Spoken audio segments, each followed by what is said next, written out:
కోనసీమ జిల్లా రామచంద్రాపురం పరిసర ప్రాంతాలలో గణేష్ నిమజ్జన వేడుకలు ప్రశాంతమైన వాతావరణంలో జరుపుకోవాలని డీఎస్పీ రఘువీర్ తెలిపారు.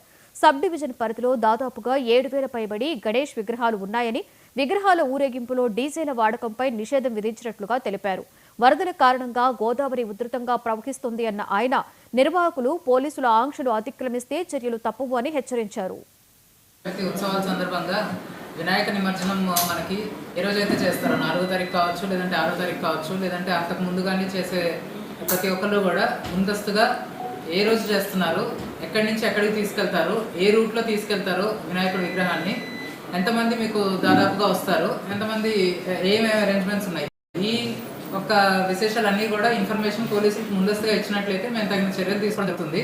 మేము కూడా ముందస్తుగా ప్లాన్ చేసుకోవడానికి ఏ రోజు ఏ ఘాట్కి ఎంతమంది వస్తారు, ఎన్ని విగ్రహాలు వస్తాయి, అక్కడ కావాల్సిన అరేంజ్మెంట్స్ ఏంటి అని చెప్పి మేము ప్లాన్ చేసుకోవడం జరుగుతుంది. ఆల్రెడీ గంగవరం గోదావరి ఘాట్లో కావచ్చు, కపిలేశ్వరపురం గోదావరి ఘాట్లో కావచ్చు, కావాల్సిన అరేంజ్మెంట్స్ అన్నీ కూడా స్టార్ట్ చేయడం జరిగింది.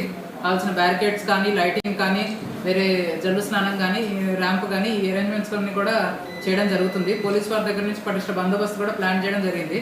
కాబట్టి ఉత్సవ ఆర్గనైజింగ్ కమిటీ వారి దగ్గర నుంచి ఈ సహకారం కావాల్సిందిగా పోలీసులు కోరడం జరుగుతుంది. నిమజ్జనానికి